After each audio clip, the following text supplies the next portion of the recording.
Good day and welcome to another edition of Citizens Movement Radio News. Today is Friday, the 3rd of October 2025. I am Lenton Manaka, ready to bring you the latest news and updates. Here are today's headlines on Citizens Movement Radio News. Government aid to do more to curb breast cancer and not wait October to raise awareness. Corruption reigns supreme in Mnangagwa's government. Opposition vows to crash ZANU-PF 2030 agenda by any means necessary. Now let's delve into the detailed stories.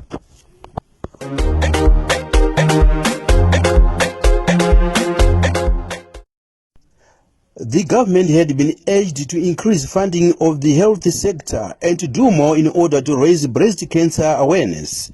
This was said by women rights defender and opposition official Sitabile Mlilo. She told Citizens Movement Radio that the government must not wait for the month of October only to raise awareness against breast cancer, but must do more. Mlilo said, Good evening, listeners. As we are in the pink month, the month of October, whereby we actually urge all women to go and test for breast cancer. It's actually screening for breast cancer, and also where there's a lot of awareness of breast cancer.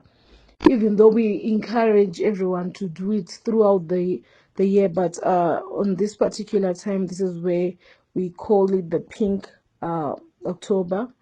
And as a women rights defender, I would actually encourage the government to increase the health sector funding when they look at the 2026 budget.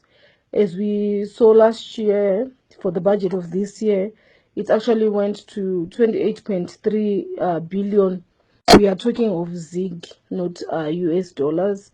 Looking at that, really, this budget was way below the budget that was actually given to the Ministry of Security. And then one wonders, is our nation at war, or it's a nation that has got people who would want the health sector to be functioning very well? And also, when we look at the health sector, you will find that it's mostly female dominated, and most of the women, when we look at the health sector, the ones who are actually affected by cancer. And it's not only breast cancer, but we also have got cervical cancer, we've got the breast cancer, and also for men they've got prostate cancer. So we hope that for this year going to next year, when the Ministry of Health gives their budget, at least there's going to be an increase on the budget. And also we hope that it will fall above the 15% of the Abuja Declaration on Health. And this is our prayer, that it has to go above the Abuja Declaration on health. And also my thinking is, when we are fighting, if we want to fight cancer, the Ministry of Health should actually channel their monies to research on cancer, awareness on cancer. This is maybe through workshops, or they can actually have road shows, so that people would learn more also on breast cancer, cervical cancer, prostate cancer. And also there is need to procure diagnostic machines, like for cancer machines, the MRI scans, the CT scans, all these machines that are actually important in the health sector. And also there is need for treatment to be available, especially for those who have actually been diagnosed earlier for either breast cancer, cervical cancer, or prostate cancer, so that at least they can have they can be treated earlier before it actually spreads before the cancer spreads in the body. So this is what we hope for and actually wish for the next coming budget for the health sector. We hope that they'll channel more money on it, and also there'll be a lot of awareness on breast cancer, so that at least our people, especially our women, know what the breast cancer is all about. And also, we say that a healthy nation is a productive nation. So when we make sure that our women are healthy, when we make sure that our women are happy, then the productivity of the nation also will be happy. Thank you very much. Sad news coming in. We've just received a report that the 3 missing children from Kwazana Extension have been found dead in a boot of a car near to their homes. At the time of broadcast, the police were still carrying out investigation to find out the causes of death. Please follow our CMR channels and groups for more updates. Thank you. Corruption remains the order of the day inside Emmerson Mnangagwa's government, and this week, the Parliamentary Portfolio Committee on Public Accounts revealed shocking details of corruption involving the Permanent Secretary in the Ministry of Finance, George Guvamatanga. ZANU-PF MP Energy Mutodi, who is a member of the committee, said Guvamatanga has accumulated more than $1 billion United States from corruption. He accused Guvamatanga of demanding 5 to 10% of every payment done by the Treasury. Opposition official Eric Gono told Citizens Movement Radio that in a normal country, heads were going to roll and Guvamatanga would have resigned and rotting in prison. Gono said, No country can survive the level of corruption that we see in the Mnangagwa administration.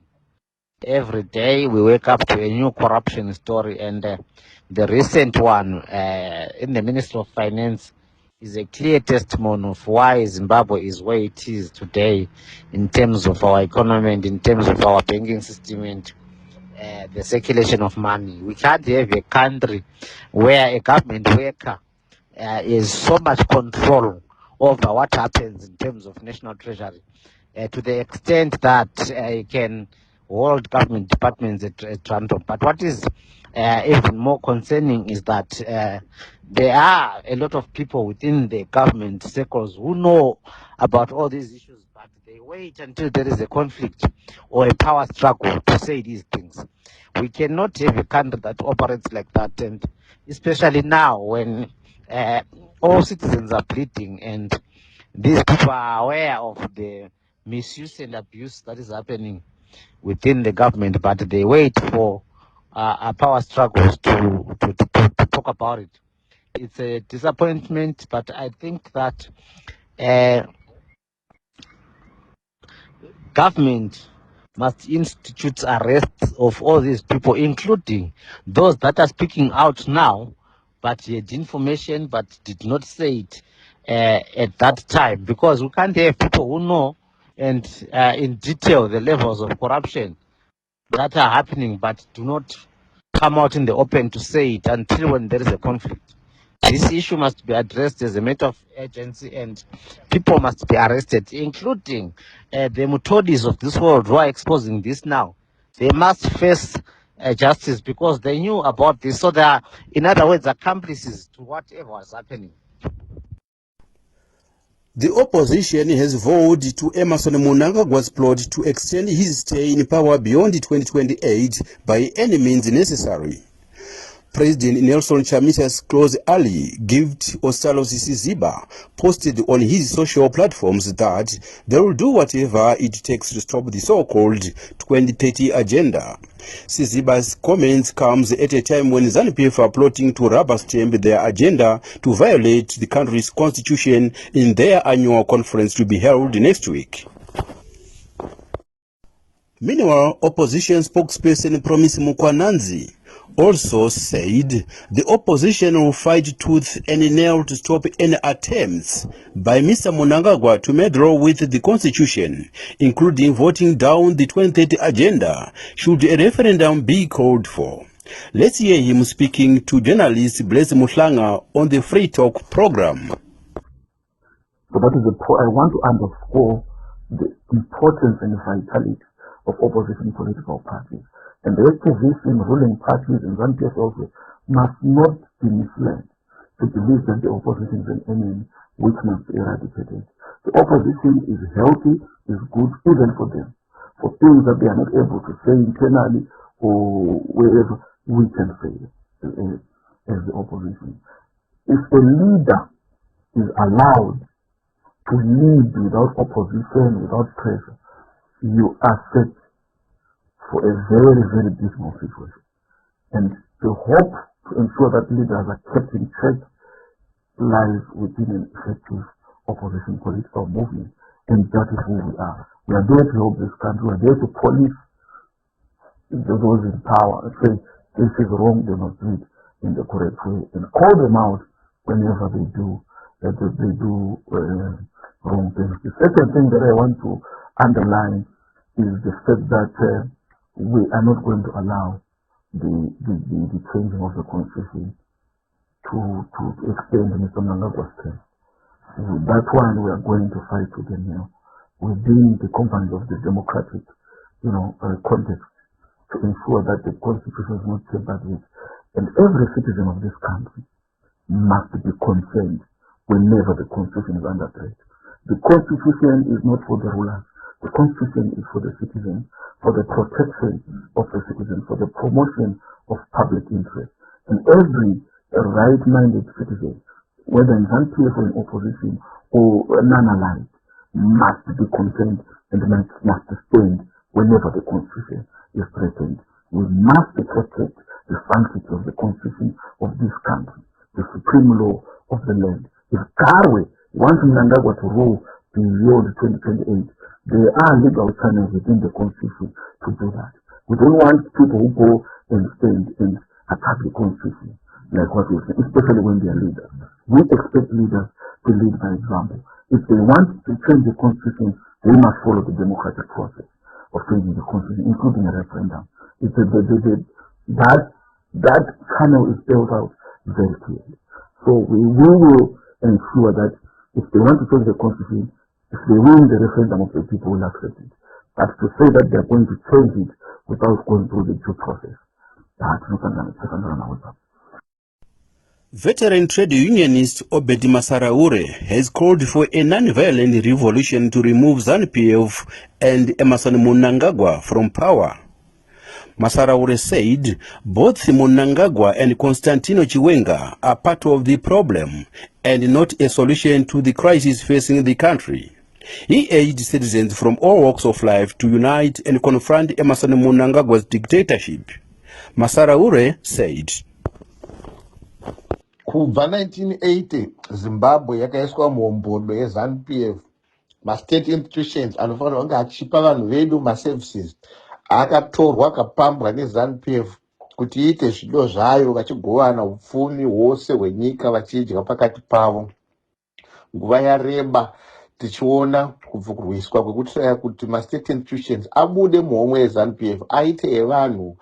Hondo yakagwiwa navangomo vachirwisa, takaona vatekere vachigwisa, takaona vatsvangirai vachirwisa. Asi nguva yese iyi tatichinyanyo rilaya nemunhu mumwe chete anomira mberi achipusha achitiudza kuti ngatifambe. Pari zvino taona kuti strategy iyi haichashande. ZANU yachinja, yakuti anenge ataura achitungamira ari mberi vomupa mari onyarara. Pari zvino tatarisana nemaevhu mairi, vaMnangagwa navaChiwenga. Tinoona vamwe nenyaya yekushaya hope vakuti dai tambozama taisa vaChiwenga tabvisa vaMnangagwa. Isu tinoti kwete, vaChiwenga navaMnangagwa chinhu chimwe chete. Vanongorepresenta umondi umwe chete watinoziva weZANU-PF, vanorepresenta umbavha umwe chete watinoziva weZANU-PF, vanorepresenta kushayikwa kwemabasa kwevechidiki, kutambura kworuzhinji, kushayikwa kwemvura mumaguta, kuchinjwa kwemaguta edu achiita masilamu, kuparara kwezvinhu zvose zvataiziva zvakanaka muZimbabwe. Tiri kuti saka ngatisunungure ndiani. Tiri kuti rusununguko ruri mumwoyo weumwe neumwe mwana weZimbabwe atambura kwenguva refu. Tinoona kurwisa kwakaita vanhu vekuIndia kusvika vasunungura nyika yavo. Tikaona kurwisa kwakaitwa kuPhilippines, tichiona kurwiswa kwaita kuSouth Africa chaipo nguva yeapartheid. Vanhu vachiita mademonstrations nezvimwe zvakadaro. Ndo zvaakudiwa muZimbabwe. Tishandise constitution yedu section 58-59, tibatane tiite chirwirangwe, titange kuudza ZANU-PF kuti ngaiende nhasi, vaMnangagwa ngavabude muofisi nhasi chaiye. Hatingamirire ma-elections anobirigwa. Hatingachiisidzirwe nyika ndedu, bumbiro remutemo redu rinotichengetedza. Back to our top story on permanent secretary in the Ministry of Finance, George Guvamatanga, embroiled in a corruption scandal. We spoke to economist Chenai Mutambasere to hear her views on the revelations that Mr. Govamatanga is a major kingpin in siphoning millions from the treasury, and how this tallies with a finding about underhand dealings and the looting of resources and minerals in the country. Well, one thing to say is that these revelations do not really come as a surprise. What would be a surprise if something is actually done about it? It also aligns with what I've been saying, what most well-meaning economists have been saying, which is that in terms of Zimbabwe's national purse, there is no line of defense to safeguard the national purse from exploitation through corruption. And if the person whose sole responsibility is to safeguard, is to ensure that every dollar that is in the national purse is accounted for and is used efficiently and effectively, is in themselves now being accused of corruption. And I mean, this, I am not afraid to say that this is likely to be true, because we have seen some of the tenders that have been signed by this office that have not stood up when scrutinized. They've not stood up to scrutiny. So it doesn't come as a surprise. We would like for something to do about it. We should call for the permanent secretary in this instance to resign, because that is a reasonable expectation that would be put upon this office by the Zimbabwean people. He must resign whilst investigations are being undertaken. A renowned legal expert, Advocate Thabani Mpofu, has described the push by ZANU-PF to push for term of extension for Emmerson Mnangagwa as buffering. Advocate Mpofu said that resolution by ZANU-PF conference held last year violates the party's own constitution, which regards the party congress as the supreme decision-making body. He said there is no valid basis within the party's own constitution for declaring a candidate to go beyond 2028 elections. ZANU-PF factional battles have reached a melting point as factions are now resorting to violence to outdo each other. Yesterday morning, Themba Mliswa revealed that his rural homestead in Chirugwe was set on fire by unknown assailants. Mliswa is openly backing his kinsman Emmerson Mnangagwa to extend his stay in power beyond 2028. Kulumane Ward 22 Councillor Bruce Moyo expressed his concerns over the shortages of water in Bulawayo for the past week. Speaking during a full council meeting this week, Councillor Moyo said the government is misplacing its priorities by purchasing fleets of cars instead of allocating $900,000 United States dollars to the council that it desperately needs for water treatment and supply to the city. Let's hear him speaking during the meeting. Solutions, but the problem that we are finding is money, and it's very painful that the government is expecting this city to perform miracles to fix the question of water, the short, the medium, and the long term, without funding. And I'm aware that your offices, your worship, and some you have been trying to engage the government so that it can give an ear and an eye to the crisis of water shortage in Bulawayo. Yes, the response is not conducive enough for us to address the short-term problem that we have. That requires an amount of 900,000 United States dollars. And your worship, is very difficult that you as a parent, you can expect, how would you expect your child to pass a school when you don't supply or you buy textbooks or even pay fees? It's very difficult, but this is what the government is expecting us to do. And the most worrisome thing, your worship, is other cities are developing each and every day. If you travel to Harare, there are big projects there. Other ministries are developing very well. They even went to a state of buying each other cars, which cost more than the amount that we need as a city. So I'm very much worried on the stance that the government is taking, especially on the issue of water, Bobulawa. I wouldn't know what we did wrong as a city or as the resident to this government to extend that they would ignore such a challenge that require only 900,000 United States dollar to address at least the short term, whereas they have other monies to buy each other cars, which cost more than that money. So it's a very worrisome stance, and the residents have to be aware when this issue has created a conflict between the city council and the residents. In an assumption that you are failing to deliver water, you have to be aware that it's a question of money, and the city has no money. But we have a responsive Hulumende which has the coffers and money to address this question. But in our view, we feel like they don't want. So I was of a suggestion, Your Worship, that this technical team that you put there to be trying to research and come up with strategies on how to address this fundamental issue.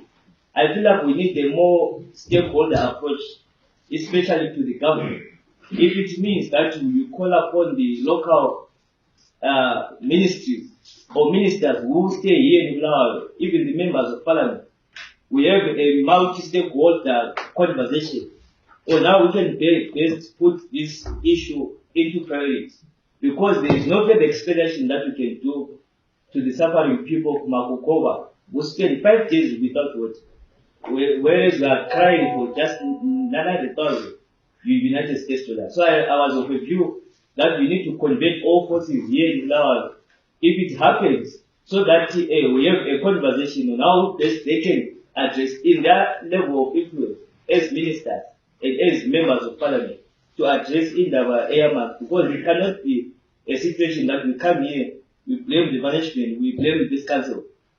There is no way they can perform miracles without water. So that was my suggestion, Your Worship, on this matter, and I feel like it's high time we take that approach so that we don't find ourselves in a permanent conflict with the residents of Laos. Thank you. As the country grapple with the vice of substance and drug abuse, individuals linked to ZANU-PF have emerged as chief culprits who run drug syndicates. Yesterday, the police released a statement confirming the arrest of Robert Mugabe Jr., Philip Chiangwa Jr., and 4 others for possession and using drugs. A few weeks ago, ZANU-PF Youth League Secretary Tino Machakaire threatened to reveal names of his party's big wings, which he said are involved in illicit drugs trade, but has since gone quiet on the matter. Let's take a look at our sports news. The Zimbabwe men's cricket team qualified for the T20 World Cup finals yesterday after beating Kenya by 7 wickets in the semi-finals of the T20 World Cup qualifiers currently underway in Harare. Also, through Namibia, who beat Tanzania by 63 runs. The 2 winners will meet tomorrow in the qualification final in Harare. The battle for survival continues in the Castle Lager Premier Soccer League this weekend, with Dynamos seeking to move away from relegation slots when they host Ngezi Platinum at Rufaro on Saturday. Here's the full fixtures list for matches to be played this weekend. Chicken Inn versus Scotland, Tail 1 versus Kwekwe United, Ngos versus Greenfield, Manika Diamonds versus Triangle United, Simba Bora versus Capes United, ZPC Kariba versus Bikita Minerals, FC Platinum versus Yada, and Herendals versus Highlanders. In UEFA Europa League matches played last night, Nottingham Forest were beaten 3-2 at home by Midtjylland, while Aston Villa won 2-0 away at Feyenoord. Here are results of matches played yesterday. Celtic 0, Braga 2, Lyon 2, Salzburg 0, Genk 0, Ferencváros 1, Maccabi Tel Aviv 1, Dinamo Zagreb 3, Sturm Graz 2, Rangers 1, Celta Vigo 3, PAOK 1, Basel 2, Stuttgart 0, Portal 2, Red Star Belgrade 1.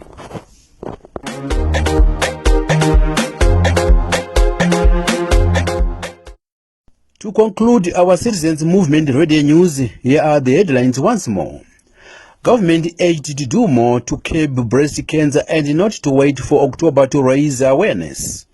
Corruption reigns supreme in Mnangagwa's government.